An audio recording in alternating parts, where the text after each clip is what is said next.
Elle a vécu un véritable calvaire. Huguette Guertin est conductrice de taxi à Tours depuis 25 ans. Dimanche 13 février, elle est victime d'une agression à bord de son véhicule professionnel. Frappée, ligotée et enfermée par un client pendant plusieurs heures dans le coffre de son véhicule. Elle doit son salut à la vigilance d'un collègue taxi-blésois. Elle est aujourd'hui notre invitée. Huguette, d'abord, merci d'avoir accepté notre invitation. Je vous en prie. Vous avez donc été victime dimanche matin d'une agression à bord de votre taxi. Vous emportez d'ailleurs les traces sur votre visage. D'abord, première question, comment allez-vous ? Je vais bien. Je vais bien, il faut pas s'écouter, il faut avancer. Et c'était dimanche, aujourd'hui on est mercredi, donc il faut avancer. Alors les traces, je ne peux pas les effacer, malheureusement. Mais bon, ça dégonfle tous les jours un petit peu. Je commence à retrouver un peu mon visage. Pour le moment, j'ai encore les marques, j'ai encore les points de suture. Et puis bon, j'ai quand même mes os de mon visage qui sont fêlés. Quelles sont les blessures ? J'ai les os sur mes paupières. Les deux os sont fêlés. Mon front est fêlé, mais pas déplacé. Donc déjà, j'ai de la chance. Ça va se réparer tout seul, mais j'ai mon nez cassé. Alors on va revenir sur les faits. Dimanche matin à la gare de Tours, vous prenez en charge un jeune homme. Oui. Il vous demande de l'emmener à Montpré-Chambord, soi-disant pour rendre visite à sa grand-mère. Que se passe-t-il ensuite ? Alors c'est pas tout à fait comme ça. Ce sont les versions du procureur. Ça c'est la version qu'on nous a donnée. C'est pas la vraie version, parce que la vraie version c'est moi qui l'ai vécue.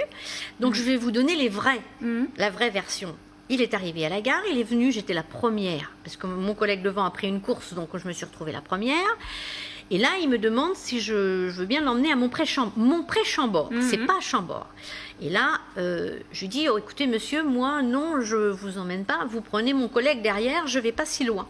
Ça faisait trop loin. Pour moi, je voulais pas, je voulais rentrer chez moi. Je suis là tôt le matin, j'ai le droit de... Bon.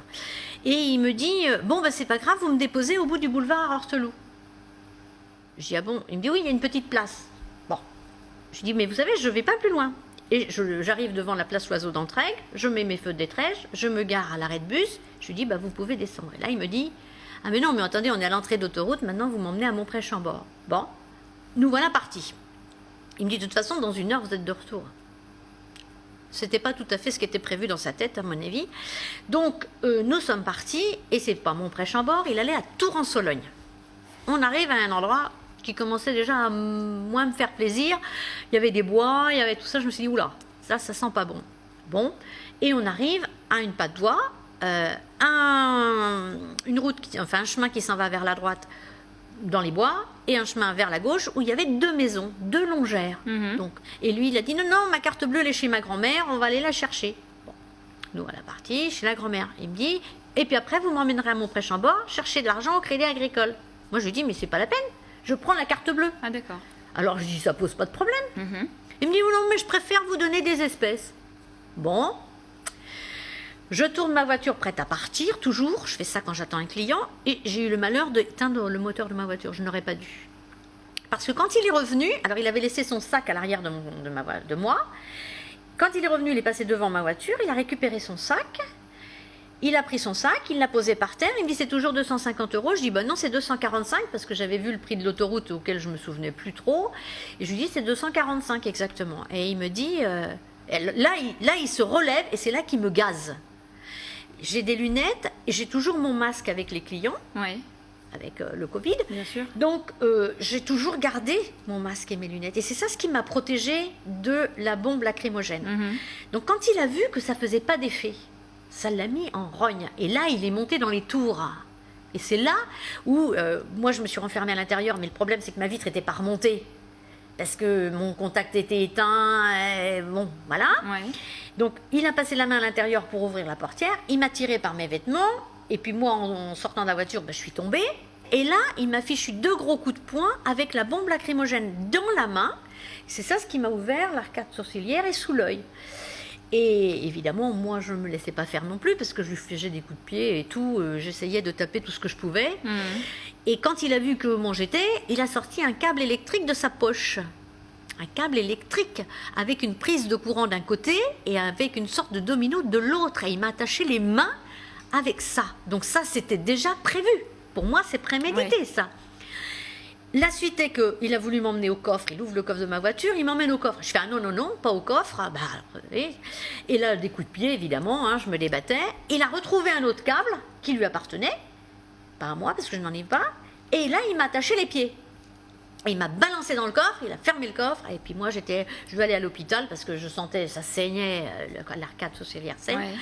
Je veux aller à l'hôpital, j'ai faim, tout. J'ai tout dit. J'avais faim, j'avais soif, je voulais aller à l'hôpital. Ta gueule, ta gueule. Il n'avait que ça comme vocabulaire. Qu'est-ce qui se passe dans votre tête? Vous pensez quoi? Ah ben, je me dis qu'il faut que je me débrouille pour rester en vie. Comment, je ne sais pas. C'était mes premières idées. Alors je pense, malheureusement mon papa n'est plus parmi nous, mais je pense à lui, en disant surtout, bah, tu ne me quittes pas. Et je pense à mes proches, à mon conjoint, mes nièces, ma maman âgée, parce que j'ai une maman âgée.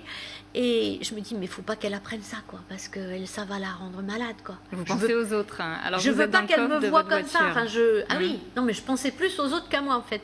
Et je dis, mais non, mais il faut que je me débrouille, je vais y arriver, de toute façon, je vais y arriver. Je ne savais pas comment, hein. Et là, on s'est trouvé à s'arrêter sur le bord de la route en feu de détresse. Il a mis les feux de détresse. Il a coupé le moteur parce que moi, je savais que j'avais plus de carburant dans ma voiture. Ouais. Et là, il a coupé le moteur.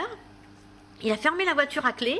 Et moi, dans les soubresauts, parce qu'il roulait comme un taré avec ma pauvre voiture, moi, j'ai réussi à dégrafer la planche arrière de ma voiture. Donc, ça me permettait d'avoir une vue sur l'extérieur sans savoir vraiment où je me trouvais. Et suite à ça, il est descendu et il est parti. Je reviens, qu'il me fait.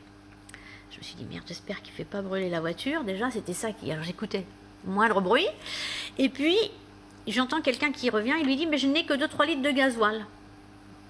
Il dit, bah, c'est pas grave, ça va me dépanner. Il met les 2-3 litres de gasoil. Je l'entends que ça descend dans le réservoir de ma voiture. Vous manifestez pas? Mais si, je tape. Oui. Mais le monsieur, il n'entend pas.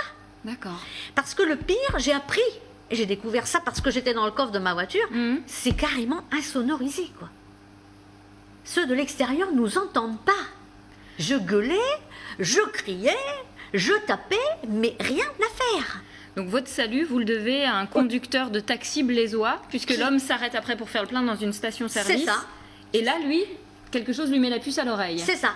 Il a du sang, mon ravisseur a du sang sur les chaussures. La carte sur le véhicule ne correspond pas. Et il y en a aussi sur le pare-choc de ma voiture. Ouais. Alors là, il va à l'avant, il constate que la photo ne correspond pas. Et là, c'est lui qui a donné l'alerte à la police. Dans un communiqué du procureur de Blois, on a appris que votre agresseur envisageait de vous violer ou de vous tuer. Est-ce que ça s'est passé aussi dans votre esprit? Oui. Vous y avez pensé? J'y ai pensé. Mais j'ai plus pensé à griller dans la voiture. Parce qu'en fait, quand on s'est arrêté la première fois sur le bord de la route en feu de détresse, il a ouvert la porte arrière de ma voiture, donc parce que je suis propriétaire de ma voiture, et je connais tous les bruits. Et je sais qu'il a ouvert, du quel côté il avait ouvert la porte. Et je dis, tiens, il a mis quelque chose derrière mon siège. Je dis, tiens, il aurait bien mis le réservoir de gasoil que le monsieur lui a donné. Et puis, il a mis le réservoir, le bidon vide derrière mon siège. Moi, c'est ce que j'ai soupçonné.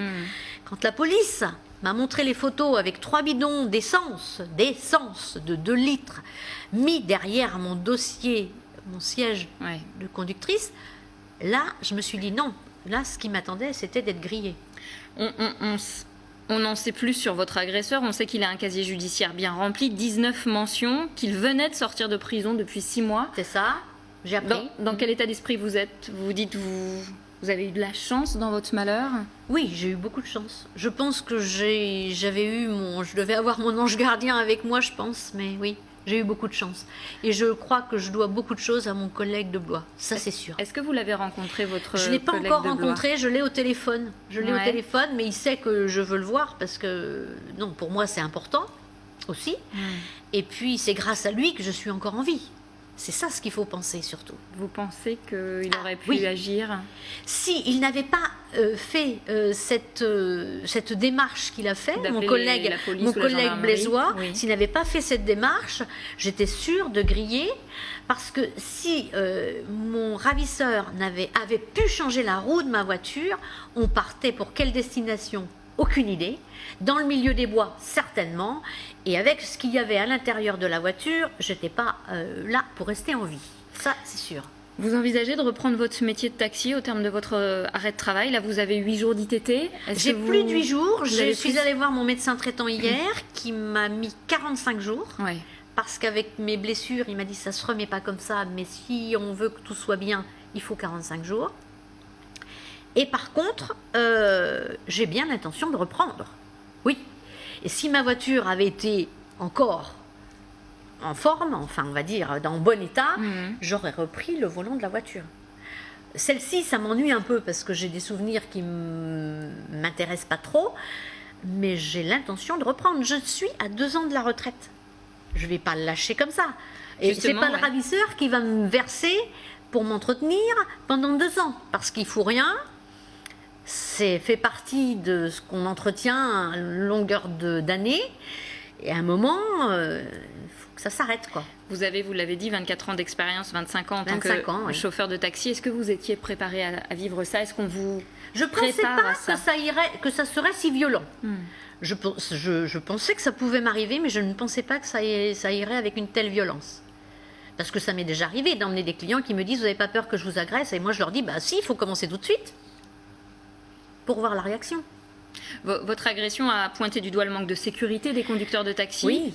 Mais est-ce qu'il y avait quelque chose à faire? Est-ce qu'un signal d'alerte? C'est un peu compliqué. C'est très compliqué. Moyen d'éviter ça? C'est très compliqué parce que maintenant on est dans un système informatisé. Du temps où moi j'ai connu le système de radio, où on laissait la radio allumée, donc tout le monde entendait ce qui se passait dans les voitures. Oui. Aujourd'hui, le système informatisé, il ne faut pas qu'on voit le nom de Madame Intel, ni son téléphone, ni son adresse. RGPD, la loi RGPD.